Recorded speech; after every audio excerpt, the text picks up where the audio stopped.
بسم اللہ الرحمن الرحیم۔ السلام علیکم عزیز طلباء و طالبات۔ سبق نمبر 10 ملکی جان پرندے اور دوسرے جانور۔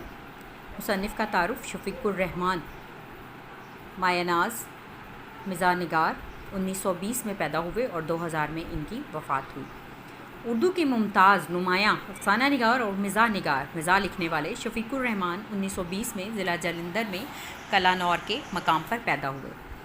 انہوں نے 1942 میں کنگ ایڈورڈ میڈیکل کالج سے MBBS کا امتحان اعزاز کے ساتھ نمایاں کامیابی کے ساتھ پاس کیا۔ اپنی قابلیت اور میڈیکل امتحان میں نمایاں پوزیشن کی وجہ سے 1 سال کے اندر ہی انہیں فوج میں انڈین آرمی میڈیکل سروس میں لے لیا گیا۔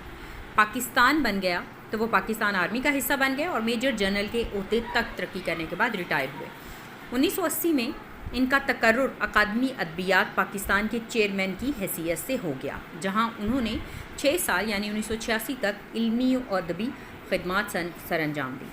شفیق الرحمان کے مزاح کا انداز بہت ہلکا پھلکا اور نہایت شائستہ مہذب ہے۔ ان کے ہاں نہ تو الفاظ کی بازی گری، الفاظ کو بنا کے یا ان کے ہیر پھیر سے جس طرح سے مزاح پیدا کیا جاتا ہے اس سے مزاح پیدا کرنے کی کوشش نظر آتی ہے، اور نہ ہی محض مزاح پیدا کرنے کی غرض سے ایک باوقار مقام سے نیچے اترنے کا رجحان ملتا ہے۔ ان کی تحریریں حصے مزاح رکھنے اور مزاح کے تقاضوں کو سمجھنے والوں میں بہت مقبول ہوئیں، بہت ان کو شہرت ملی۔ 1942 میں آپ کے افسانوں کا پہلا مجموعہ کرنیں شائع ہوا۔ آپ کے دیگر مجموعوں میں شگوفے، مد و جزر، حماقتیں، مزید حماقتیں اور دجلہ وغیرہ زیادہ مشہور ہوئے۔